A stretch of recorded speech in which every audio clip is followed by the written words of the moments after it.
Hello hello everyone, this is CA Nitin Gupta, faculty of audit for CA inter and CA final. दोस्तों, आज के इस video में मैं आपके साथ डिस्कशन करने के लिए जा रहा हूं एक ऐसे टॉपिक को लेकर जो कि इंटर या फाइनल दोनों ही लेवल पे एग्जाम में रेगुलरली, दैट इज हर एक अटेम्प्ट में पूछा ही जाता है। और स्क्रीन देख के तो बच्चे अभी तक आपको आइडिया हो चुका होगा कि मैं यहां पर किस टॉपिक की बात कर रहा हूं। दैट टॉपिक इज कारो। अब इस टर्म से आप भली भांति परिचित तो होंगे, ठीक है। अब बात करते हैं सर, इंटर या फाइनल दोनों लेवल पे एग्जाम में क्वेश्चन किस तरह के इस टॉपिक पर पूछे जाते रहे हैं। तो बच्चे, अगर मैं इंटर लेवल की बात करूं तो कारो पे जो क्वेश्चन बनते हैं वो या तो कारो की एप्लीकेबिलिटी के ऊपर कि बताइए कि एक फैक्ट आपके सामने रखा होगा और आपको in the form of case study ये रिप्लाई करना है कि बताइए कि यहां पर कारो एप्लीकेबल होगा या नहीं होगा। सिमिलर क्वेश्चन एप्लीकेबिलिटी के ऊपर फाइनल लेवल पे भी पूछा जाता है। फिर जब कारों की रिपोर्टिंग रिक्वायरमेंट आती है, जैसा कि आपकी नॉलेज में होगा कि कारों में जो पैरा नंबर 3 में टोटल 21 क्लॉज होती है जो कि आपको रिपोर्ट करना होता है। अगर कंपनी पे कारों की रिपोर्टिंग एप्लीकेबल होती है तो तब उस केस में एग्जाम में अगर मैं इंटर लेवल की बात करूं तो अगर कोई बड़ी क्लॉज है, जैसे क्लॉज नंबर 1 एक बड़ी क्लॉज है, क्लॉज नंबर 3 एक बड़ी क्लॉज है, क्लॉज नंबर 9 एक बड़ी क्लॉज है, तो जो बड़ी क्लॉज होती हैं वो एग्जाम में स्ट्रेट फॉरवर्ड 4 नंबर में आपसे लिखवाने के लिए पूछी जा सकती है। या छोटी छोटी क्लॉज होती हैं कुछ, तो छोटी छोटी क्लॉज है तो दो क्लॉज दो दो नंबर के हिसाब से टोटल 4 नंबर में वो एग्जाम में आपसे पूछ सकता है। लेकिन अगर बच्चे मैं फाइनल लेवल की बात करूं तो फाइनल लेवल पे एग्जाम में ना कोई क्लॉज आपसे डायरेक्टली लिखवाने के लिए नहीं पूछेगा। फाइनल लेवल पे कारो टॉपिक पे जो क्वेश्चन एग्जाम में पॉसिबल होता है वो या तो कारो की एप्लीकेबिलिटी या फिर कारो में जो रिपोर्टिंग रिक्वायरमेंट आती है पैरा नंबर 3 में, वहां पर केस स्टडी बेस्ड क्वेश्चन आपसे एग्जाम में पूछता है कि कोई फैक्ट आपके सामने रखेगा और कहेगा बताइए कि इस जगह पर कारो में रेलिवेंट क्लॉज की वो रिपोर्टिंग रिक्वायरमेंट क्या होगी। अब जब question case study based exam में पूछा जाता है तो केस स्टडी के अंदर है ना बहुत सारे इफ एंड बट लगाए जाते हैं कि ऐसा हो रहा है वैसा हो रहा है। बताइए इन सारी परिस्थितियों को ध्यान में रखते हुए कारो में रिपोर्टिंग रिक्वायरमेंट क्या निकल के आएगी। तो फाइनल लेवल के पॉइंट ऑफ व्यू से मैंने काम यहां पर यह किया है कि मैंने गाइडेंस नोट्स के कुछ पॉइंट्स लिए हैं। बच्चा जनरली गाइडेंस नोट को रेफर नहीं करता, लेकिन हम इन वीडियोस के जरिए इस पर मैं हर एक क्लॉज के लिए सेपरेट वीडियो लेके आऊंगा और एक एक क्लॉज को हम यहां पर बहुत डिटेल में एनालिसिस करेंगे। तो जो भी गाइडेंस नोट के पॉइंट्स होते हैं ताकि हमें क्लॉज की एक बेटर अंडरस्टैंडिंग मिल सके कि इन परिस्थितियों में मुझे यहां पर क्या रिपोर्ट करके आना चाहिए, वो गाइडेंस नोट के पॉइंट में यहां पे एक समराइज वे में आपको यहां पे दे रहा हूं और इसके जरिए हम क्लॉज को डिटेल में एनालाइज करना शुरू करेंगे। वीडियो आपके लिए रेलिवेंट होगा चाहे आप सीए इंटर के स्टूडेंट क्यों ना हो या आप सीए फाइनल के ही स्टूडेंट क्यों ना हो। एग्जाम के पर्पस से और आपकी जो प्रैक्टिस होती है, जो आर्टिकलशिप में जाते हो और वहां पर आपको सीखते हो कि हाँ मुझे रिपोर्टिंग करनी होती है, दोनों ही कह सकते हो कि चाहे आपके एग्जाम का पर्पस हो या फिर आपका जो आर्टिकलशिप का टाइम है या सीए बन जाने के बाद भी जब आप प्रैक्टिस करना स्टार्ट करेंगे, हर एक के लिए मैं कह सकता हूं कि ये वीडियो आपके लिए बहुत ही ज्यादा रेलिवेंट रहेगी। चैनल पे अगर अभी आप नए हो और चैनल सब्सक्राइब नहीं किया है तो प्लीज चैनल सब्सक्राइब करके बेल आइकन को बच्चे आप जरूर प्रेस कर दीजिएगा, बिकॉज इस चैनल पे आपको ऑडिट से रिलेटेड चाहे इंटर या फाइनल जो भी आपकी प्रॉब्लम्स होंगी उनका एक वन स्टॉप सॉल्यूशन आपको इस चैनल पे देखने को मिलेगा। चलिए सर स्टार्ट करें। हाँ, तो देखिए मैं इस वीडियो में कारों की एप्लीकेबिलिटी डिस्कस नहीं कर रहा, वो आप सभी बच्चों को बहुत अच्छी तरह से आता होगा ये मैं एज्यूम कर रहा हूं। और फिर भी चलिए अगर आपको ये चाहिए कि नहीं सर हमें हमें इतना डिटेल नहीं डिस्कस करना टॉपिक को, हमें तो आप कारों पे कोई एक समरी रिवीजन टाइप का आप दे दीजिए, तो ऑलरेडी मैंने कारों को लेकर काफी ज्यादा रिवीजन यूट्यूब पे दिए हुए हैं और इसी वीडियो के डिस्क्रिप्शन में मैं आपको उसका लिंक प्रोवाइड करा दूंगा ताकि अगर आप शॉर्ट वे में कारों का कंप्लीट टॉपिक रिवाइज करना चाहते हो तो उस वीडियो को बच्चे आप रेफर कर सकते हो। चलिए स्टार्ट करते हैं, बात करते हैं हम पैरा नंबर 3 में जो टोटल 21 क्लॉज आती हैं उसकी क्लॉज नंबर 1 को हम यहां पे डिटेल में एनालाइज करना शुरू करते हैं। इतना बच्चे देखो मैं एज्यूम करूंगा कि आपको पता होगा कि कारो में पैरा नंबर 3 में टोटल 21 क्लॉज होती है और 21 क्लॉज की जो काउंटिंग चलती है, जो नंबरिंग चलती है, वो रोमन काउंटिंग होती है। इस तरह से clause number 1, clause number 2, clause number 3, इस तरह से आपका क्लॉज चलता है। एग्जाम में जब क्वेश्चन लगता है तो आपको पैरा के साथ साथ क्लॉज नंबर मेंशन करनी होती है। तो पैरा तो फिक्स है, इट इज पैरा नंबर 3। लेकिन जो आप क्लॉज की नंबरिंग करेंगे, सपोज अगर आपने क्लॉज नंबर 1 को कुछ इस तरह से एग्जाम में लिख दिया कि क्लॉज नंबर 1, तो एग्जाम में यहां पर आपका नंबर कटेगा, बिकॉज ये आपको मालूम होना चाहिए कि जो नंबरिंग है वो आपकी रोमन काउंटिंग में है।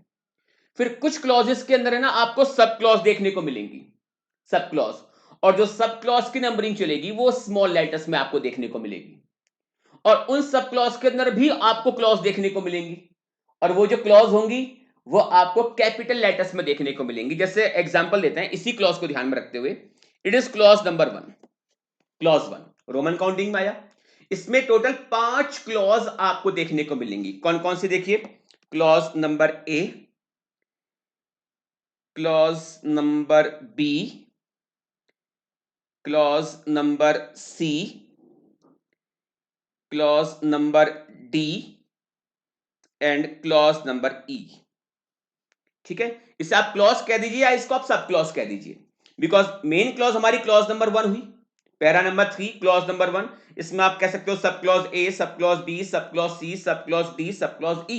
टोटल 5 सब क्लॉज हैं, और इनके अंदर भी अगर आप देखें तो कैपिटल लेटर्स में यहां पर फर्दर इन सब क्लॉजेस को बाइफरकेट किया हुआ है।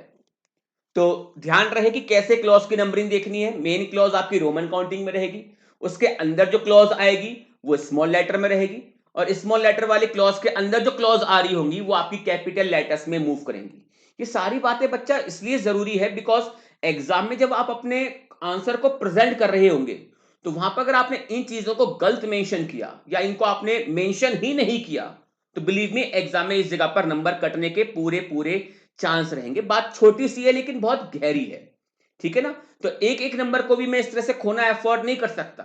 अगर आप ये देखेंगे फाइनल में या इंटर लेवल पे इनकेस अगर एग्जाम में बच्चा कम स्कोर कर रहा है तो कम स्कोर करने के पीछे जो कारण होता है वो देखिए कि बच्चा कहीं ना कहीं 30 से 40 के आसपास स्कोर कर रहा होगा। अगर बच्चा फेल हुआ है और पढ़ा है, उसने एवरेज पढ़ा है लेकिन फिर भी फेल हुआ है, तो 30 से 40 के आसपास का उसका स्कोर होता है, 30 से 40 के बीच में।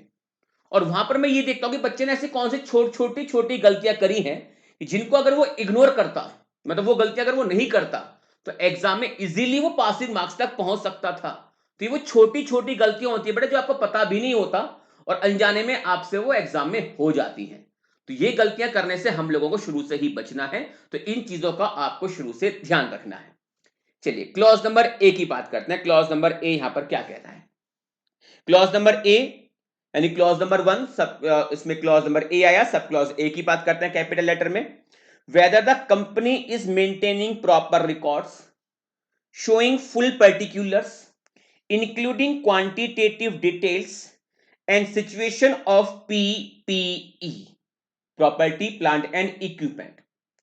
और इसमें clause number sub clause number B की बात करें तो सेम ऐसी ही रिपोर्टिंग रिक्वायरमेंट आ रही है, बट यहां पर पीपीई की जगह पर हम बात करते हैं इंटेंजिबल असेट्स की। तो whether the company is maintaining proper records showing full particulars of intangible assets. अब अगर इन दोनों क्लॉजेस में आप डिफरेंस देखें तो दोनों यहां पर प्रॉपर रिकॉर्ड्स की तो बात कर रहा है, फुल पर्टिकुलर्स की बात कर रहा है, शोइंग फुल पर्टिकुलर्स, बट यहां पर ये क्वांटिटेटिव डिटेल्स की कितनी है, सिचुएशन का मतलब होता है यहां पर लोकेशन पे कि ये असेट आपकी कहां पर एग्जिस्ट करती है। तो पीपीई का आइटम आप फिजिकली वेरीफाई कर सकते हो, मैं उसकी एक फिजिकल लोकेशन देख सकता हूं कि ये असेट कहां पर एग्जिस्ट करती है, लेकिन इंटेंजिबल असेट क्या फिजिकल फॉर्म में एग्जिस्ट करती है क्या, नहीं। तो मैं वहां पर इसकी सिचुएशन दैट इज लोकेशन की बात यहां पर नहीं करता। अब ये तो है रिपोर्टिंग रिक्वायरमेंट कि आपको ये रिपोर्ट करना है, लेकिन अब इसने यहां पर प्रॉपर रिकॉर्ड्स की बात ही नहीं करी कि बताइए प्रॉपर रिकॉर्ड्स का मतलब क्या होता है, ये नहीं बताया।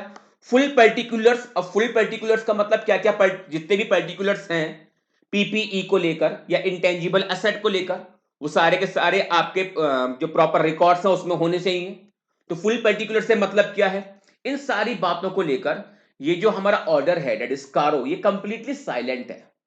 अब सोचिए, एक मैं आपके सामने एग्जांपल दे रहा हूं, आप अपने दिमाग खुद यूज करना कि बात यह है कि कंपनी में जिसमें आप ऑडिट करने के लिए गए थे वहां पर कारों की रिपोर्टिंग रिक्वायरमेंट एप्लीकेबल हो रही थी।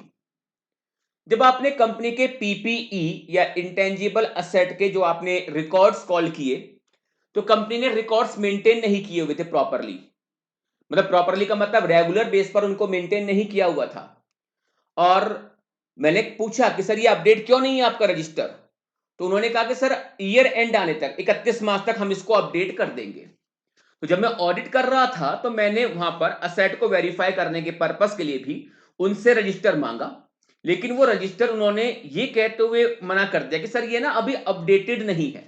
इस साल की जो परचेज सेल डेप्रिसिएशन वगैरह हुआ है, ये सारी चीजें अभी हमने रजिस्टर में अपडेट नहीं करा है, लेकिन हाँ 31 मार्च तक, दैट इज जब ये फाइनेंशियल ईयर एंड होगा, तब तक आपको ये रजिस्टर हम प्रोवाइड करा देंगे। अब 31 मार्च तक आते आते कंपनी ने रजिस्टर को अपडेट कर दिया और वो रजिस्टर उन्होंने मुझे प्रोवाइड करा दिया। अब ये बताइए कि एज ऑडिटर आपका इस क्लॉज में रिपोर्टिंग क्या होगी? एक पॉजिटिव कमेंट के साथ जाएगी या एक नेगेटिव कमेंट के साथ जाएगी? अब रिपोर्टिंग तो समझ में आती है मेरे को कि हाँ मुझे ये रिपोर्ट करना है क्या कंपनी ने प्रॉपर रिकॉर्ड्स मेंटेन किए हैं या नहीं किए, showing full particulars including quantitative details of PPE. Intangible asset की बात करते हैं तो प्रॉपर रिकॉर्ड्स की बात कर रहे हैं, शोइंग फुल पर्टिकुलर्स। तो रिकॉर्ड तो मेंटेन हुआ, 31 मार्च को अल्टीमेटली रिकॉर्ड मेंटेन हुआ है, लेकिन क्या पूरे साल भर ये रिकॉर्ड आपने रेगुलर बेसिस पर मेंटेन किया हुआ था क्या? वो तो नहीं किया हुआ था। तो अब आप यहां पर एक असमंजस में फंस जाते हो कि अब मुझे यहां पर क्या रिपोर्टिंग करनी चाहिए। तो बच्चे इस जगह पर कि एक प्रैक्टिसिंग सीए जब काम कर रहा होता है, अपनी प्रोफेशनल ड्यूटीज को डिस्चार्ज कर रहा होता है, तो इन प्रोफेशनल ड्यूटीज को डिस्चार्ज करते हुए किसी भी मैटर की रिपोर्टिंग रिक्वायरमेंट में क्या क्या इश्यूज हो सकते हैं, और ऐसा हो जाने पर एज ऑडिटर आपको क्या कंसर्न रखना चाहिए, कैसे आपको रिपोर्टिंग करनी चाहिए, इन सारे इश्यूज को आईसीएआई टाइमली मैनर में आपको अपडेट करता है, आपको गाइडेंस देता है गाइडेंस नोट्स के जरिए। तो गाइडेंस नोट में ये वाली बात क्लियर कही गई है कि ये जो असेट के रिकॉर्ड है ना, ये देखा जाए तो रेगुलर बेस पर आपके अपडेट होने चाहिए। इनकेस जिस कंपनी की आप ऑडिट कर रहे हो उसने रेगुलर बेस पे इनको अपडेट नहीं किया हुआ है, ईयर एंड आने पर रजिस्टर अल्टीमेटली अपडेट करके आपको दे दिया गया, लेकिन होल ईयर अराउंड ये रेगुलर बेसिस पर अपडेटेड नहीं था, तो आप यहां पर एक नेगेटिव कमेंट के साथ रिपोर्टिंग करके आएंगे। बात समझ में आई? तो अल्टीमेटली अब आपको वीडियो का पर्पस समझ में आ जाएगा कि मैं यहां पर कहना क्या चाह रहा हूं। मैं फिर से बोल रहा हूं बच्चे, मोस्टली बच्चों को पता होता है कि रिपोर्टिंग रिक्वायरमेंट क्या है, लेकिन डिफरेंट परिस्थितियां जो निकल के आएंगी, उन परिस्थितियों में क्या आपकी रिपोर्टिंग रिक्वायरमेंट होनी चाहिए, उन सारे पॉइंट को गाइडेंस नोट्स के रेफरेंस से मैं यहां पर आपके साथ यहां पे डिस्कस करूंगा। तो एनालिसिस बहुत डिटेल जाएगा ये, तो इसलिए मैंने यही अटेम्प्ट किया कि मैं डेली रेगुलर बेसिस पर, नॉट डेली, रेगुलर बेसिस पर मैं आपको एक क्लॉज पर एक ही वीडियो बना के दूंगा, यानी टोटल इस तरह की आपको 21 वीडियोस आपको कारों के इन मैटर्स की रिपोर्टिंग रिक्वायरमेंट को होगी। और बिलीव मी कि अगर आपने इन वीडियोस को ध्यान से देख लिया तो एग्जाम में कारों की रिपोर्टिंग रिक्वायरमेंट को लेकर कभी भी आपको प्रॉब्लम हो ही नहीं सकती, चाहे आप इंटर में हैं या आप फाइनल में हैं या आप आर्टिकलशिप में हैं, या फिर आर्टिकलशिप कंप्लीट हो जाने के बाद, फाइनल क्लियर कर जाने के बाद जब आप प्रैक्टिस में भी जाएंगे ना, तो ये वीडियो आपको उतना ही हेल्प करेगी।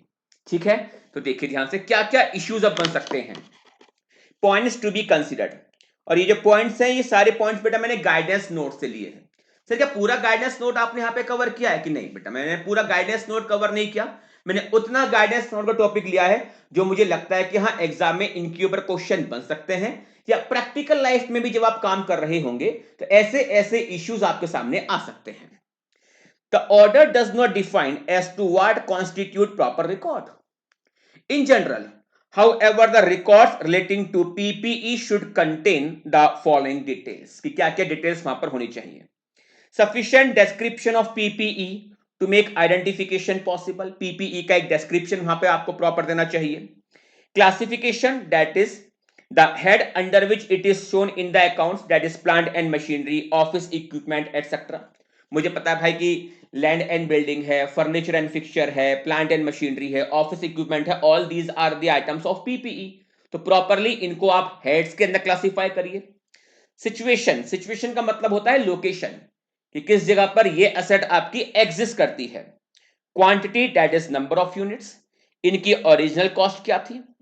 ईयर ऑफ परचेस, किस साल आपने इनको परचेस किया था। Date of available for use, किस डेट से ये यूज करने के लिए अवेलेबल थी। यूजफुल लाइफ क्या थी, रेसिडुअल वैल्यू क्या था। component wise breakup where applicable, adjustment for revaluation for any increase or decrease in cost, कि अगर आपने इसको ड्यूरिंग द फाइनेंशियल ईयर कभी भी रिवैल्यू किया था तो रिवैल्यूएशन कब हुआ था, अपवर्ड गया था या डाउनवर्ड गया था, डेट ऑफ रिवैल्यूएशन कब किया गया था, रेट्स या बेसिस ऑफ डेप्रिसिएशन की किस बेस पर या किस रेट पर आप एसेट को डेप्रिशिएट करते हो, पर्टिकुलर्स रिगार्डिंग इंपेयरमेंट कि कब कब इसको आपने इंपेयर किया था, particulars regarding sale, discarding, demolition, destruction, etc. Depreciation for the current year, accumulated depreciation कि current year में कितना हुआ है और अभी तक का total accumulated depreciation कितना निकल के आ रहा है, particulars regarding impairment, particulars regarding sale, discarding, demolition और destruction, etc. ये I think repeat हो गया था, particulars regarding sale, discarding, demolition, destruction, etc. The record should contain the above mentioned particular in respect of all items of PPE, चाहे वो आपकी self financed हो या राइट टू यूज असेट हो। जैसे कि अगर बात करें कि मैंने कोई असेट को फाइनेंस लीज पे लिया है, फाइनेंस लीज पे लिया है तो ये सेल्फ फाइनेंस तो नहीं है ना, ये क्या है कि मैंने किसी और से हेल्प लेके असेट को फाइनेंस करवाया। तो लेकिन जब मैं किसी एसेट को फाइनेंस लीज पे लेता हूं तो बच्चे जरा सोचिए कि क्या मेरे पास राइट टू यूज असेट मिलेगा, नहीं मिलेगा, बिल्कुल मिलेगा। तो इसको भी मैं यहां पे कवर करूंगा, भले ही ऑनरशिप नहीं आता लेकिन रिस्क एंड रिवार्ड जो भी होते हैं इन असेट्स पर वो आपके पास ट्रांसफर हो जाते हैं, अकॉर्डिंगली इसको भी आप प्रॉपर रिकॉर्ड्स के अंदर शामिल करते हुए चलेंगे। The record should contain the above mention particulars in respect of all item of PPE, that is self finance हो या राइट टू यूज असेट हो, end S 116 acquired through finance lease. These records should also contain particulars in respect of those item of PPE that have been fully depreciated or have been retired from active use and held for disposal. Exam में case study based question बन सकता है कि जब आपने fix asset register PPE को आपने refer किया तो दिखाई दिया कि कुछ असेट ऐसी हैं जो कि वास्तव में क्लाइंट के यहां पर एग्जिस्ट तो करती हैं लेकिन वो इन रिकॉर्ड्स के अंदर नहीं आ रही थी। जब इस मैटर को लेकर क्लाइंट के साथ मैंने इंक्वायरी करी तो क्लाइंट ने मुझे बताया कि सर ये जो असेट है ना ये फुल्ली डेप्रिशिएटेड हो चुकी हैं या फुल्ली इंपेयर्ड हो चुकी हैं, ये एक्टिव यूज से रिटायर हो चुकी हैं, इनको तो हमने केवल डिस्पोजल के पर्पस के लिए रखा हुआ है, इनकी बुक वैल्यू ऑलमोस्ट जीरो है, केवल आइडेंटिफिकेशन के पर्पस के लिए एक नॉमिनल अमाउंट पे से ₹1 और 10 और 100 पे वैल्यू करके इनको हमने रखा हुआ है, अदरवाइज ये एक्टिव यूज से टोटली रिटायर्ड है, इन्हें तो केवल डिस्पोजल के पर्पस के लिए हमने रखा हुआ है, इसलिए हमने इनको इन असेट को इन रिकॉर्ड्स के अंदर शामिल नहीं किया हुआ। अब आपको बताना है कि बताइए जो मैनेजमेंट का रिप्लाई है वो ठीक है या नहीं है, यहां पर कारों की रिपोर्टिंग रिक्वायरमेंट क्या होनी चाहिए, आप एडवर्स कमेंट के साथ रिपोर्ट करके आएंगे या एक फेवरेबल कमेंट के साथ आप यहां पर रिपोर्ट करके आएंगे। तो यहां पर एक एडवर्स कमेंट के साथ रिपोर्टिंग होगी, क्लियर कहा गया गाइडेंस नोट में, these records should also contain particulars in respect of those item of PPE that have been fully depreciated or have been retired from active use and held for disposal. The records should also contain necessary particulars in respect of item of PPE that have been fully impaired during the period covered by the audit report. Thus, what constitutes proper record is a matter of professional judgment by auditor after considering the fact and circumstance of each case. It is necessary that the aggregate original cost, depreciation to date at impairment loss अगर कोई है तो if any as per the record under individual head should reconcile with the figure shown in the books of account.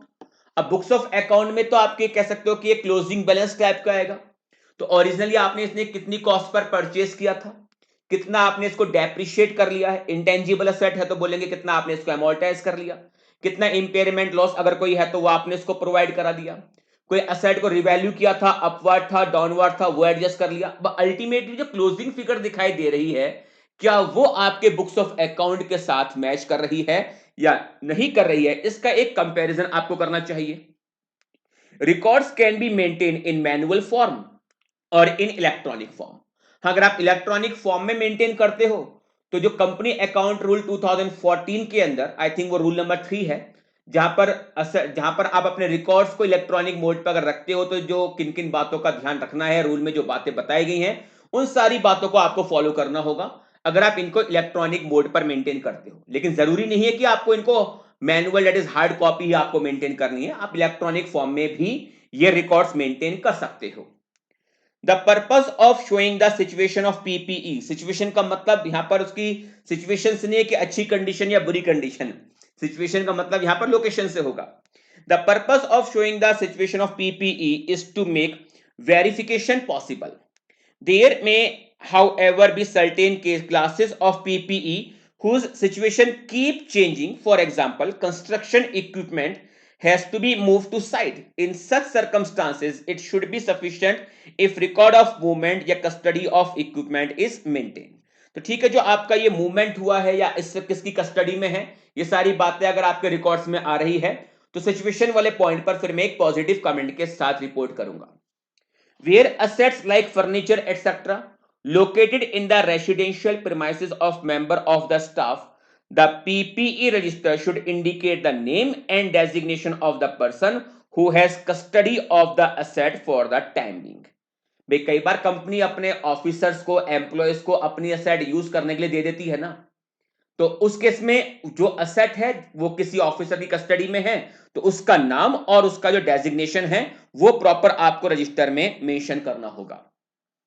While generally the quantity, value and situation have to be recorded item wise, a set of small individual value like chair, table etc.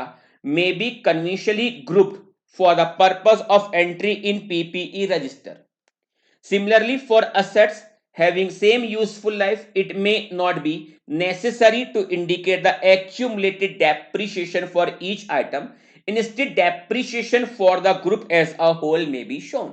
तो जो asset कह सकते हो कि individually material नहीं है but in aggregate material बन जाती हैं, तो एग्रीगेट करके आप उनको रिकॉर्ड्स में लेकर आ सकते हो। Land can be identified by survey numbers and by the deed of conveyance, title deed होती है उसके जरिए आप वेरीफाई करिए। Leasehold can be identified by individual leases, तो जो लीज एग्रीमेंट होता है उसके जरिए आप देखिए। बिल्डिंग में initially be classified into factory building, office building, township building, service building like water works etcetera. Railway sidings, भाई कंपनी है उसको अपने यहां पर रॉ मटेरियल को लेके आना है, कच्चा माल जिसको बोलते हैं, तो कई कंपनीज होती हैं जो रेलवे साइडिंग्स बेटा अपनी खुद की बिछाती हैं, वहां तक उनकी साइड तक जो होता है वो रेल के जरिए ही उनका इनपुट्स आता है, तो रेलवे साइडिंग पे भी मेरा खर्चा होता है, पीपीई का ही आइटम होता है। तो railway sidings can be identified by length and the location, कि कितनी लेंथ है और कहां पर बिछी हुई है। प्लांट एंड मशीनरी में बी सब divided into immovable and movable. Vehicles can be identified by reference to the registration book, जो उसकी आरसी होती है। Where PPE is not maintained by company, it is a serious documentation and control lacuna, that is loophole. This should be mentioned by auditor while reporting under this clause. And record should be maintained on regular basis, जैसा video के start में मैंने आपके साथ discuss किया था कि regular basis पर आपको मेंटेन करना, ये नहीं कि 31 मार्च को मेंटेन कर लिया कंपनी ने तो आपने एक पॉजिटिव कमेंट के साथ रिपोर्ट कर दिया। तो बच्चे मैं उम्मीद कर रहा हूं कि काफी सारे इश्यूज इस क्लॉज की रिपोर्टिंग में क्या क्या हो सकते हैं ये यहां पर आपको आइडेंटिफाई हुआ होगा। और बिलीव मी, जब इतना सारा आप डिटेल एनालिसिस एक बार पढ़ लेंगे ना, तो जो रिपोर्टिंग रिक्वायरमेंट है उसको एक बार अगर आप फिर से पढ़ेंगे तो ज्यादा क्लैरिटी आपको यहां पर देखने को मिलेगी। चलिए अगली रिपोर्टिंग रिक्वायरमेंट क्या है, देखिए टोटल 5 क्लॉज मैंने कहा था, तो क्लॉज ए डिस्कस कर लिया। नाउ क्लॉज बी पर मूव करते हैं।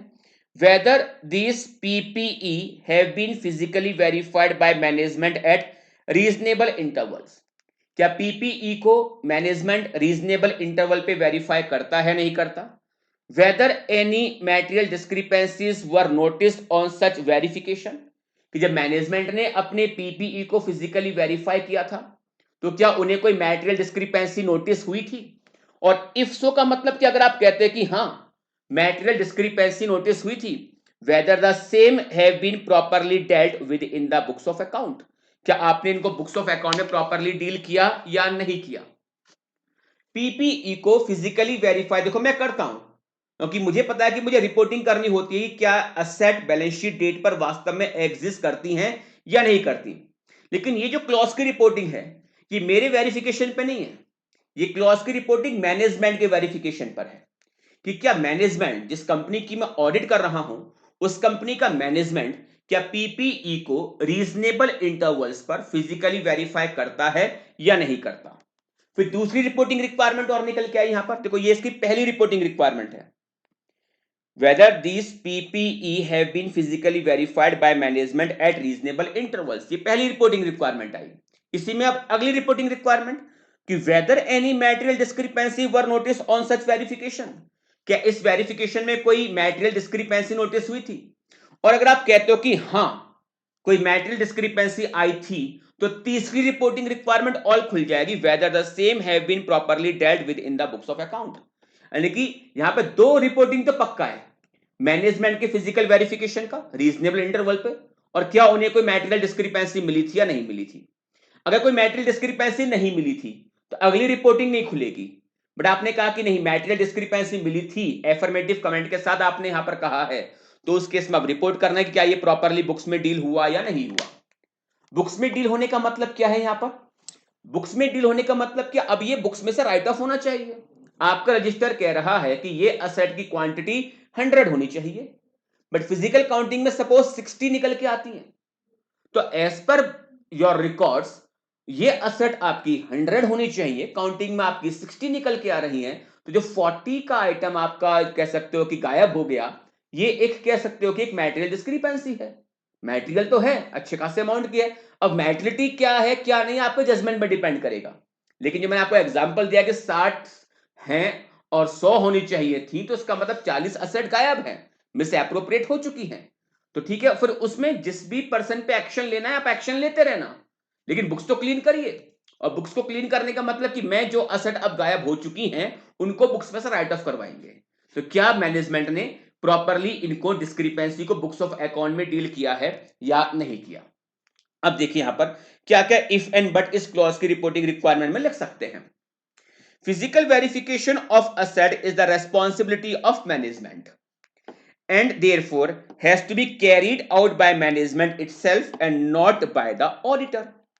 It is, however, necessary that auditor satisfy himself that such verification was done and there is adequate evidence on the basis of which he can arrive at such a conclusion।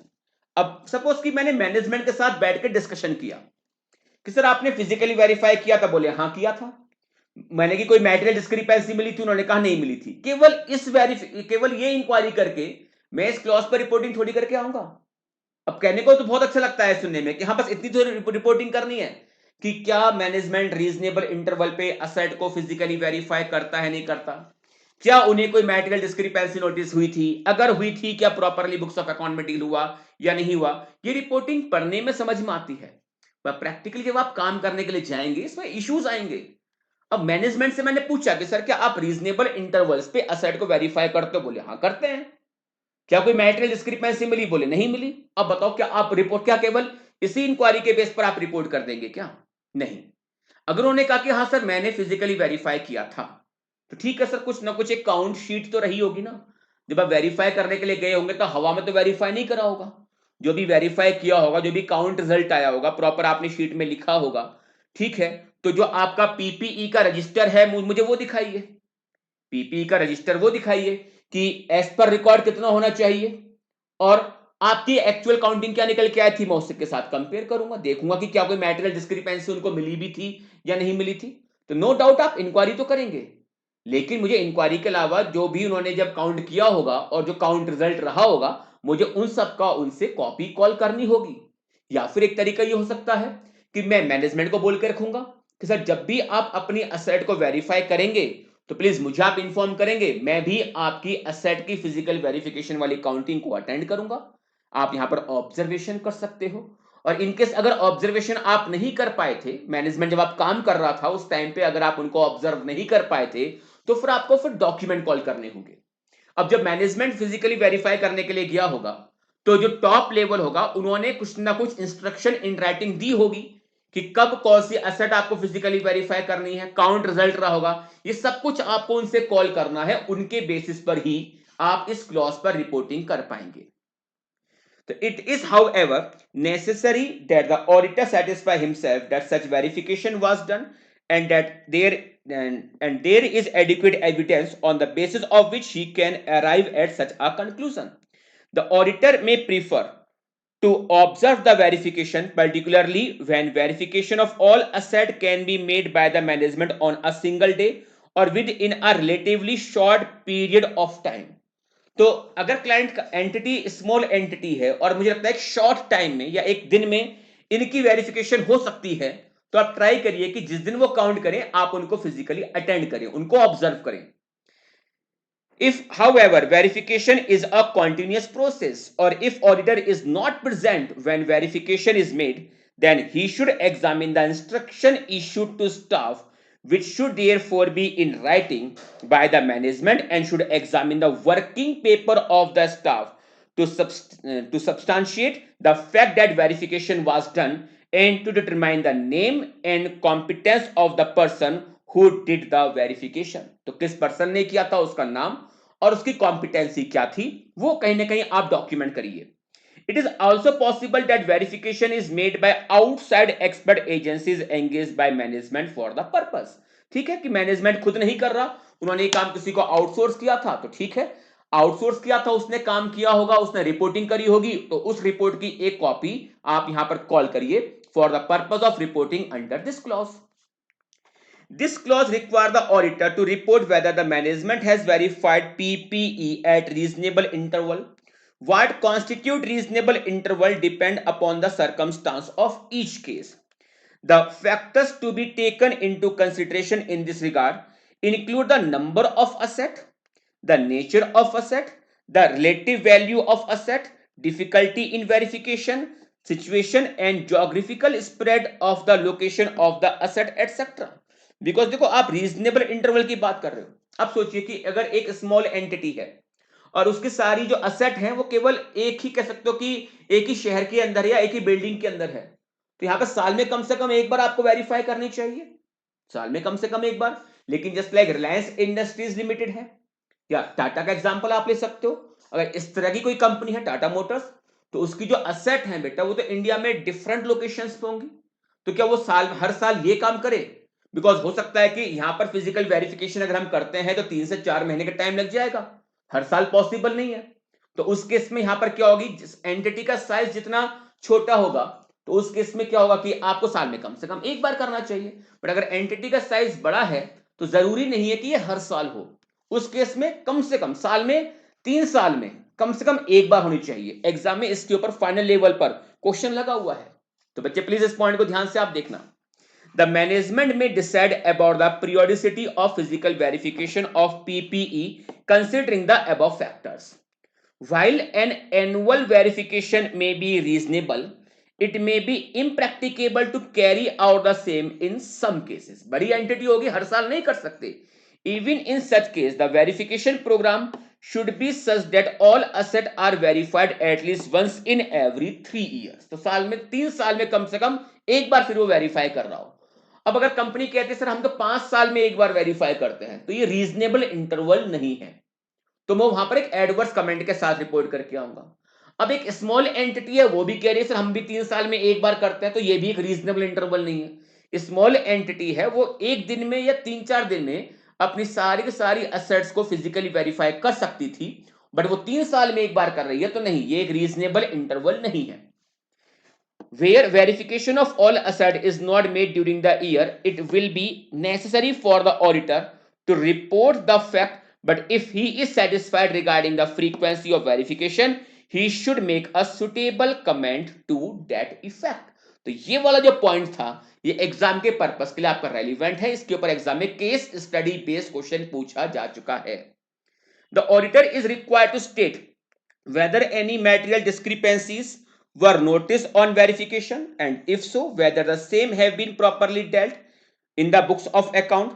The latter part of the statement is required to be made only if discrepancies are material. The auditor has therefore to use his professional judgment to determine whether any discrepancy is material or not. मुझे को as per record दिखाई दिया कि 100 asset आपकी होनी चाहिए, physical counting 99 की आ रही है, एक असेट मिस एप्रोप्रिएट है जिसकी वैल्यू सपोज 10 या 15 हजार के आसपास की है, कंपनी का साइज बहुत बड़ा है, मेरे लिए 10 या 15,000 का अमाउंट मैटेरियल नहीं है, तो उस केस में डिस्क्रिपेंसी तो है, लेकिन ये मैटेरियल डिस्क्रिपेंसी नहीं है। तो क्या मैटेरियल है, क्या मैटेरियल नहीं है, यहां पर आपका प्रोफेशनल जजमेंट होगा SA 320 अप्लाई करके। SA 320 का रेफरेंस दे सकते हैं ना कि मैटेरियलिटी को आप कैसे डिटरमाइन करते हो, because materiality is a relative term. What may be material in one case need not to be material in another case. आपका प्रोफेशनल जजमेंट होगा। In making this judgment, the auditor should consider not only the cost of the asset and its relationship to the total cost of the asset, but also the nature of the asset, its situation, and other relevant factors. If a material discrepancy has been properly dealt in the books of account, which may or may not imply a separate disclosure in the accounts, depending on the circumstance of the case, it is not necessary for the auditor to give detail of discrepancy और it's treatment in the books of account. बात बहुत अच्छी है भाई, एक material discrepancy थी जो properly books में डील हुई है, तो डिस्क्रिपेंसी की डिटेल आपको यहां पर रिपोर्ट करने की रिक्वायरमेंट नहीं है कि वो डिस्क्रिपेंसी क्या थी। आप इतना कहेंगे कि हाँ कि कुछ मैटेरियल डिस्क्रिपेंसी आइडेंटिफाई हुई थी और उन मैटेरियल डिस्क्रिपेंसी को प्रॉपरली बुक्स ऑफ अकाउंट में डील कर लिया गया था। अब डील कैसे किया गया था, वो अकाउंटिंग ट्रीटमेंट क्या थी, डिस्क्रिपेंसी किस तरीके की थी, वो सारी बातें आपको यहां पर अपनी ऑडिट रिपोर्ट में देने की कुछ भी रिक्वायरमेंट नहीं है। It is not necessary for the auditor to give details of discrepancy or its treatment in the books of account, but he is required to make a statement that a material discrepancy was noticed on the verification of PPE and that the same has been properly dealt in the books of account. तो accounting treatment क्या हुआ वो आपको बताने की requirement नहीं है, और डिस्क्रिपेंसी का डिस्क्रिप्शन वो भी आपको ऑडिट रिपोर्ट में देने की रिक्वायरमेंट नहीं है। तो बच्चे मैं फिर से बोल रहा हूं कि जब इतना डिटेल एनालिसिस आप पढ़ रहे हो और इसे पढ़ने के बाद फिर आप एक बार कहीं ना कहीं गो थ्रू करेंगे कि हाँ रिपोर्टिंग रिक्वायरमेंट क्या थी, तो फिर ये आपको बहुत इजी दिखाई देगा और एग्जाम में इसको आप आसानी से रिकॉल भी कर पाएंगे। ठीक है, चलें आगे। हाँ सर बिल्कुल, चलिए नाउ बात करते हैं अगली रिपोर्टिंग रिक्वायरमेंट की। Whether the title deeds of all immovable properties, यानी कि देखो ध्यान से हम बात करें तो जो ऊपर की दो क्लॉज की रिपोर्टिंग रिक्वायरमेंट थी वो आपके सारे ही पीपीई के आइटम्स के ऊपर हो रही थी, लेकिन अगर मैं इस जगह पर बात करूं तो इस जगह पर एक क्लियर बोल रहा है इमूवेबल प्रॉपर्टीज। सारे के सारे पीपीई वाले आइटम्स मैं इसके अंदर कवर नहीं करता। Whether the title deeds of all immovable properties other than properties where company is the lessee and the lease agreement are duly executed in favor of lessee, मैं फाइनेंस लीज की बात कर रहा हूं इस जगह पर, disclose in the financial statement are held in the name of company, यानी कि जो टाइटल डीड है जिसके जरिए कंपनी के पास ओनरशिप आती है इमूवेबल प्रॉपर्टीज की, वो टाइटल डीड कंपनी के नाम पर है या नहीं है, और इनकेस अगर नहीं है तो provide the details thereof in the below mention format. तो इस फॉर्मेट में आपको रिपोर्टिंग करनी है जहां पर टाइटल डीड कंपनी के नाम पर नहीं है। कौन सी आइटम है वो, description of property, gross carrying value, held in the name of, because अगर कंपनी के नाम पर नहीं है तो किसी न किसी के नाम पर तो होगी। किसके नाम पर है, जिसके नाम पर है, क्या वो प्रमोटर है, डायरेक्टर है, या इनका कोई रिलेटिव या इनका कोई एम्प्लॉय है। पीरियड हेल्ड कितने टाइम से दूसरी पार्टी के नाम पर है, indicate the range where appropriate कितने टाइम से इतने टाइम तक किसी और पर्सन के नाम पे थी। Reason for not being held in the name of company, क्या रीजन था कि ये कंपनी के नाम पर नहीं है। Based on the review of PPE register, the auditor is required to identify immovable properties and verify the title deed of such immovable properties. जब आपने शुरू में पीपीई का रजिस्टर मांगा था तो उसमें आप आइडेंटिफाई करिए वो कौन कौन सी है इमूवेबल प्रॉपर्टीज, उनकी टाइटल डीड्स आप मांग लीजिए और देखिए कौन कौन से वो केस हैं जहां पर टाइटल डीड कंपनी के नाम पर नहीं है। ट्रांसफर डेवलपमेंट राइट या पीपीई जो कि लैंड के साथ, not PPE, plant and machinery जो लैंड के साथ जुड़ जाती हैं, these are not considered as immovable properties. तो टीडीआर ट्रांसफर डेवलपमेंट राइट है या प्लांट एंड मशीनरी जो लैंड के साथ अटैच है, इनको आप इमूवेबल प्रॉपर्टीज नहीं कहेंगे। Schedule 3 of the Act, Companies Act 2013, requires the management to provide disclosure of details of title deed of immovable properties excluding lease properties not held in the name of company in the prescribed format and to disclose company share if jointly held. The auditor should review such disclosure before making comment under this clause. अच्छा point है, schedule third में भी ऐसा यहां पर disclosure requirement आता है। Schedule third में डिस्क्लोजर कौन देता है? कंपनी का मैनेजमेंट। ऑडिट रिपोर्ट में चलिए मैं रिपोर्ट करूंगा, बट फाइनेंशियल स्टेटमेंट में डिस्क्लोजर देना जिम्मेदारी किसकी होती है? एंटिटी के मैनेजमेंट की। तो मैनेजमेंट ने जो फाइनेंशियल स्टेटमेंट में डिस्क्लोजर दिया है, पहले उसको एक बार देख लीजिए, उसके बेसिस पर ही आप यहां पर इस क्लॉज पर रिपोर्ट करिए। The order is silent as to what constitute title deed. Title deed का मीनिंग ऑर्डर में नहीं बताया गया, but in general title deed means a legal deed और document constituting evidence of a right, especially to the legal ownership of the immovable properties. In case of lease assets, title deed would imply the lease agreement and related document. Because अगर जो property आप lease पर लेते हो तो title deed अभी आपके नाम पर तो नहीं आई, वो जब लास्ट इंस्टॉलमेंट का पेमेंट करेंगे तब आपके नाम पे ट्रांसफर होगा। लेकिन उस केस में जो लीज एग्रीमेंट है ना, उसको आप यहां पर लेके चलिए। The auditor should carry out detailed examination in the case where immovable properties is transferred as a result of conversion of partnership firm or LLP into company or amalgamation of companies, as in such cases title deed may be in the name of erstwhile भूतपूर्व entity। भाई partnership firm का conversion हुआ है company में, LLP का conversion हुआ है company में, आपने किसी कंपनी को टेक ओवर किया हुआ है, तो कहने को आज इसके ऊपर ऑनरशिप तो मेरी है, लेकिन टाइटल डीड तो पहले वाले ऑनर के नाम पर रही होगी। तो इन सारे केसेस को आप डिटेल में एक बार एग्जामिन करिए।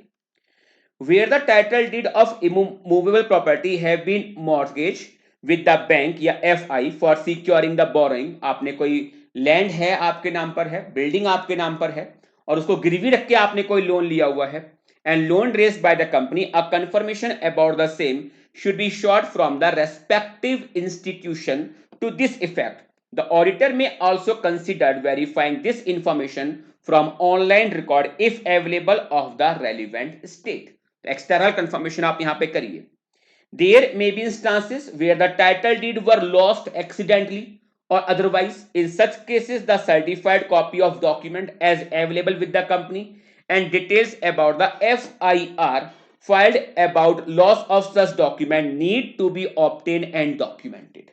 टाइटल डीड मांगा, बोले कहा है सर जी ऑफिस में आग लग गई थी वो जल गया, तो इसकी ना आपको एक एफआईआर फाइल करनी होती है कि हाँ ये मेरे डॉक्यूमेंट थे जल चुके हैं, फर्स्ट इंफॉर्मेशन रिपोर्ट है। ये मत समझिए कोई क्राइम होता है तो ही एफआईआर होती है, एक्सीडेंट भी होते हैं तो इस तरह की एफआईआर जाती हैं, तो वह एफआईआर की आप कॉपी मांगिए, उनको आप प्रॉपर्ली डॉक्यूमेंट करिए। The auditor should also seek written representation from the management in this regard. SA 580 management से आप यहां पर एक WR कॉल करिए। Situations may arise wherein lessor has also obtained the land and building under long term lease and has given on sublease to other party। मेरे पास lease पे थी और मैंने किसी और को लीज पे दे दिया। However, in such case, to meet the objective of reporting under this clause, the auditor need not verify executed lease deed in favor of lessor to ascertain whether the title deed of long-term leasehold immovable properties relate with the lessor. The fact that such sublease transactions have been entered may be disclosed. The auditor may obtain the support of any legal expert in case there is any dispute or litigation as to the title deed of property or where the auditor seek clarity in the matters relating to this clause। तो अगर आपको लगता है कि कोई dispute का मामला है, लीगल एडवाइस लेनी है, या कोई और मैटर पे अगर आपको लीगल एडवाइस की रिक्वायरमेंट है, SA 620 लगाइए, अपना एक्सपर्ट लेके आ जाइए, उसकी हेल्प लेके यहां पर आप रिपोर्टिंग कर सकते हो। अच्छा, रिलायंस इंडस्ट्रीज लिमिटेड की मैं लास्ट टाइम की ऑडिट रिपोर्ट देख रहा था, तो वहां पर ध्यान से देखना है इस पॉइंट पर, फाइनेंस लीज जहां पर लीज डीड एग्जीक्यूट हुई है उसको छोड़ते हुए क्या लिखा है? Other than properties where the company is the lessee and the lease agreement are duly executed in favour of lessee. यानी एक lease deed, lease agreement properly execute हुआ है। इनकेस एक फाइनेंस लीज तो हुई है लेकिन लीज एग्रीमेंट, लीज डीड अभी तक एग्जीक्यूट नहीं हुई है, तो क्या उसको आप यहां पर रिपोर्ट करेंगे या नहीं करेंगे? क्वेश्चन फिर से सुन लीजिए। Where the title deeds of all movable properties, किसको छोड़ते हुए?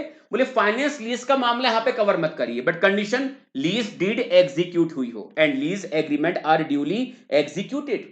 अब इनकेस एक फाइनेंस लीज तो है लेकिन लीज डीड अभी तक एग्जीक्यूट नहीं हुई है, तो क्या इसको आप यहां पर छोड़ेंगे या इस जगह पर रिपोर्ट की जाएगी? इस जगह पर रिपोर्ट किया जाएगा, क्योंकि फाइनेंस लीज का मामला है लेकिन अभी तक लीज डीड मेरे नाम पर नहीं आई है। आप एक काम करिए, रिलायंस इंडस्ट्रीज लिमिटेड की ऑडिट रिपोर्ट डाउनलोड करना और उसमें ये वाला पॉइंट आप देखना, वहां पर ऑडिटर ने रिपोर्ट करा हुआ है बिकॉज लीज फाइनेंस लीज तो है लेकिन लीज डीड अभी तक रिलायंस इंडस्ट्रीज लिमिटेड के फेवर में एग्जीक्यूट नहीं हुई है। तो एक प्रॉपर्टी है जो कि कह सकते हो कि रिलायंस इंडस्ट्रीज लिमिटेड की बैलेंस शीट में आ रही है लेकिन टाइटल डीड अभी उसके नाम पर नहीं है, क्योंकि आप कहेंगे सर फाइनेंस लीज का मामला है, तो ठीक है, फाइनेंस लीज का मामला मैं तभी स्किप करूंगा इस रिपोर्टिंग में अगर लीज डीड एग्जीक्यूट हो चुकी है। इनकेस लीज डीड अगर एग्जीक्यूट नहीं हुई है तो मामला यहां पर क्लॉज नंबर सी के अंदर बच्चे डेफिनेटली रिपोर्ट होगा। Number D, whether the company has revalued its PPE including right to use assets और intangible asset। Sir right to use का मतलब बेटा वो जो आपका फाइनेंस लीज वाला एग्जांपल दिया, राइट टू यूज होता है वो आपके पास, और इंटेंजिबल एसेट और बोथ दोनों ड्यूरिंग द ईयर, क्या आपने पीपीई को या इंटेंजिबल एसेट या दोनों को रिवैल्यू किया था? इफ सो, अगर एफर्मेटिव कमेंट है कि हां रिवैल्यू किया गया था, whether the revaluation is based on the valuation by registered valuer, क्या ये वैल्यूएशन एक रजिस्टर्ड वैल्यूअर ने किया था, नहीं किया था? Specify the amount of change, अगर change 10% or more in aggregate of the net carrying value of each class of PPE of or intangible asset, पहले जो वैल्यू थी उसके 10% या उससे ज्यादा से अपवर्ड जाता है या डाउनवर्ड जाता है तो आपको यहां पर अमाउंट ऑफ चेंज बताना है।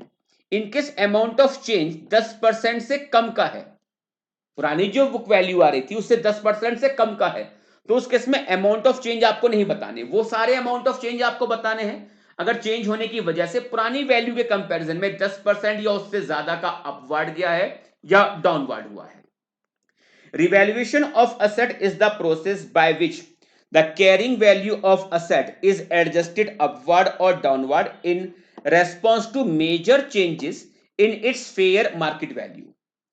The purpose of revaluation may be carried out sufficient regularity such that the carrying amount does not differ materially from the fair value। भाई जो carrying amount का मतलब जो आपकी book value है वो fair value के आसपास ही रहे, इसलिए हम यहां पर asset को revalue करते हैं। Hence, revaluation need not be performed every year or in every reporting period. AS 10 revised PPE and Ind AS 16 PPE require property, plant and equipment to be initially recorded at cost, but they allow two models for subsequent accounting for PPE। यानी शुरू में तो original cost पे आप लेते हो लेकिन बाद में दो मॉडल देते हैं ये, नेमली एक मॉडल होता है कॉस्ट मॉडल और दूसरा होता है रिवैल्यूएशन मॉडल। कॉस्ट मॉडल क्या है भाई? मैं actual cost as reduce by the amount of depreciation या अमोर्टाइजेशन वो लेस करते हुए चलूंगा, इसमें कभी अपवर्ड आपको देखने को नहीं मिलेगा, ओरिजिनल कॉस्ट को आप डेप्रिशिएट करते हुए चलेंगे, it is called as cost model. और एक होता है रिवैल्यूएशन मॉडल कि भाई इसमें तो अगर मुझे दिखाई दिया कि मेरे एसेट की वैल्यू बढ़ी है तो मैं उसको बढ़ाऊंगा या काफी ज्यादा गिरी है तो मैं इसको और डाउन करूंगा, that is called as revaluation model. The difference between the cost model and the revaluation model is that the revaluation model allows both downward and upward adjustment in the value of an asset, while cost model allow only downward adjustment due to impairment loss. It may be noted that reporting under this clause would be limited to revaluation model since under cost model revaluation is not permitted.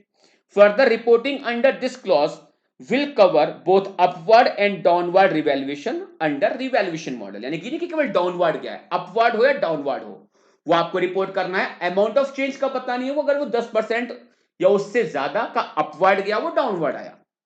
The auditor, while reporting under this clause, has to consider the requirement of section 247 of the Companies Act, that is valuation by the registered valuer. Schedule 3rd of the Act requires the management to give similar information in the financial statement of the company itself. The auditor should review such disclosure before making comment under this clause. तो schedule third में जो आपका disclosure part होता है वहां पर company को disclosure देना होता है। तो ठीक है, पहले आप उनके डिस्क्लोजर को चेक कर लीजिए, उसके बाद फिर आप इस क्लॉज पर रिपोर्ट करिए। The auditor has to consider in line with principle laid down in AS 10 revised and in AS 16 that a single item of PPE is revalued, then the entire class of PPE to which that item belongs should be revalued. आपने अगर PPE के single item को revalue किया है तो वो जिस भी क्लास से बिलोंग करता है, entire class of PPE to which that item belong should also be revalued. It shall be noted by the auditor that using the work of registered valuer does not tantamount to using the work of auditor expert as laid down in SA 620. Using the work of auditor's expert, कि अगर एक registered valuer ने revalue किया है तो इसका मतलब ये नहीं कि अब आप अपना एक्सपर्ट लेके नहीं आ सकते. मैं अगर मुझे उसका काम समझ में नहीं आ रहा है तो फिर मैं वहां पर अपना एक्सपर्ट लेके आ सकता हूं. However the auditor shall consider the principle जो कि SA 500 में दिया गया है with regard to using the work done by management expert. कि मैनेजमेंट के एक्सपर्ट ने काम करा है तो मैनेजमेंट के एक्सपर्ट के काम को किस तरह से आप यूज कर सकते हो एज एविडेंस, ये बातें एड्रेस की गई हैं SA 500 पर. तो अगर आप मैनेजमेंट के एक्सपर्ट के काम को यूज कर रहे हो तो SA 500 का आप ध्यान रखेंगे. इनकेस अगर आप उसके काम से सेटिस्फाई नहीं हो रहे हैं तो 620 का आपका अधिकार रहेगा, आप यहां पर अपना एक्सपर्ट लेके आ सकते हैं SA 620 के प्रिंसिपल्स को फॉलो करते हुए. Now last reporting requirement, whether any proceeding have been initiated or are pending against the company for holding benami property under the Benami Transaction Prohibition Act 1988 and rules made thereunder. और अगर आपने एक affirmative comment के साथ करा कि हाँ या तो इनिशिएट हुई है करंट ईयर में जिस ईयर की आप ऑडिट कर रहे हो, या इनिशिएट नहीं हुई थी बट पेंडिंग है. इनिशिएट तो कभी 1 साल पहले या 2 साल पहले हुई थी बट पेंडिंग है. दो वर्ड है जो यहां पर इनिशिएट हुई है, पेंडिंग है. इनिशिएट का मतलब मैं जिस फाइनेंशियल ईयर की ऑडिट कर रहा हूं उस फाइनेंशियल ईयर में इनिशिएट हुआ है, और पेंडिंग का मतलब लास्ट ईयर इनिशिएट नहीं हुआ. इनिशिएट तो 2-3 साल पहले हुआ था बट अभी तक पेंडिंग है. तो इनिशिएट हुआ है या पेंडिंग कुछ भी हो, अगर ऐसा है whether the company has appropriately disclosed the detail in its financial statement.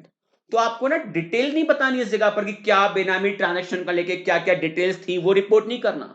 अगर ऐसा कुछ हुआ है, इनिशिएट हुआ है या इनिशिएट पहले हुआ था बट पेंडिंग है, अगर है तो आपको यह बताना है कि क्या कंपनी ने इनको प्रॉपरली फाइनेंशियल स्टेटमेंट में डिस्क्लोजर इनका दिया है या नहीं दिया. इनकी डिटेल्स आपको ऑडिट रिपोर्ट में नहीं देनी, यानी मुझे यहां पर मैनेजमेंट के डिस्क्लोजर को लेकर रिपोर्टिंग करनी है कि बेनामी ट्रांजैक्शंस को लेकर प्रोसीडिंग इनिशिएट हुई थी या इनिशिएट पहले हो चुकी थी, लास्ट ईयर ये पेंडिंग थी, तो कंपनी ने इनके बारे में प्रॉपर डिस्क्लोजर्स फाइनेंशियल स्टेटमेंट में दिए हुए हैं. ये आपकी रिपोर्टिंग रिक्वायरमेंट आएगी. In case any proceeding are initiated or pending, the auditor is required to examine whether appropriate disclosure are made in the financial statement. Appropriate disclosure shall include the aforesaid disclosure required by the Schedule 3rd of the Act.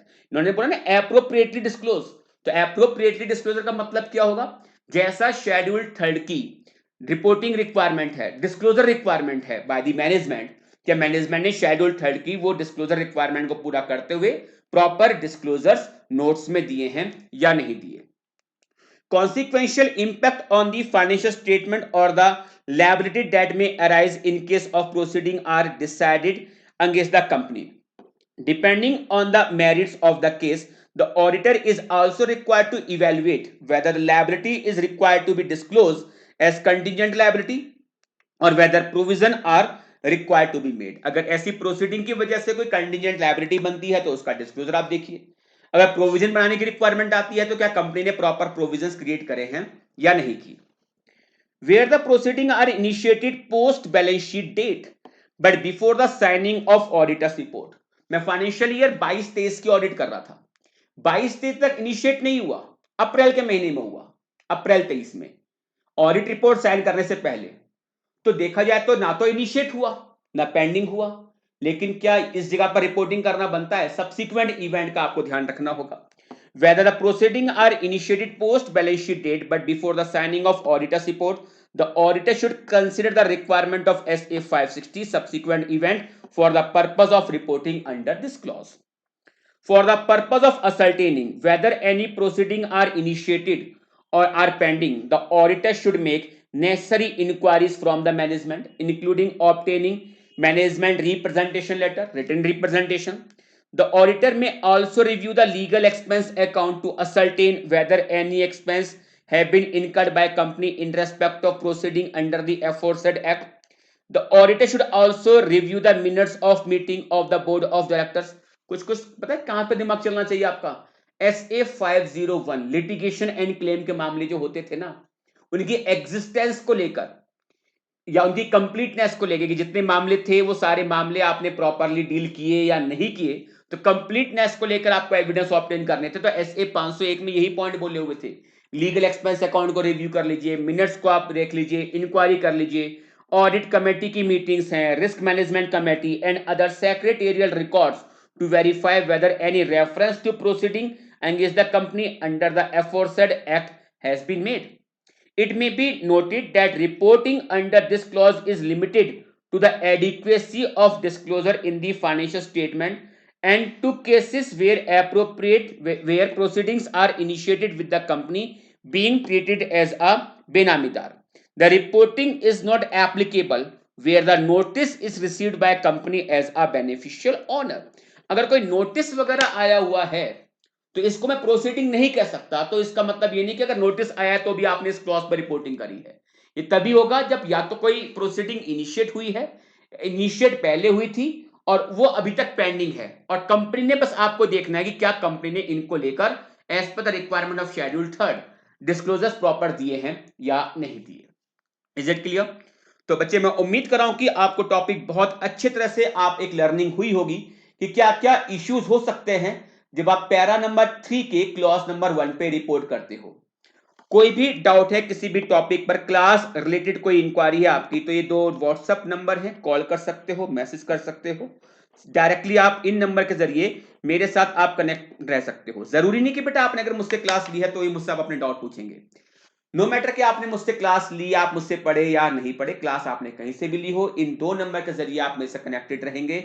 तो definitely बेटा audit में कहीं पर भी problem हो तो आप बिल्कुल भी सफर नहीं करेंगे। टाइमली मैनर में हर एक आपकी प्रॉब्लम का सॉल्यूशन इसी चैनल के माध्यम से मैं आपको देता हुआ रहूंगा। तो उम्मीद कर रहा हूं कि आपको आज का सेशन काफी अच्छा लगा होगा, समझ में भी आया होगा।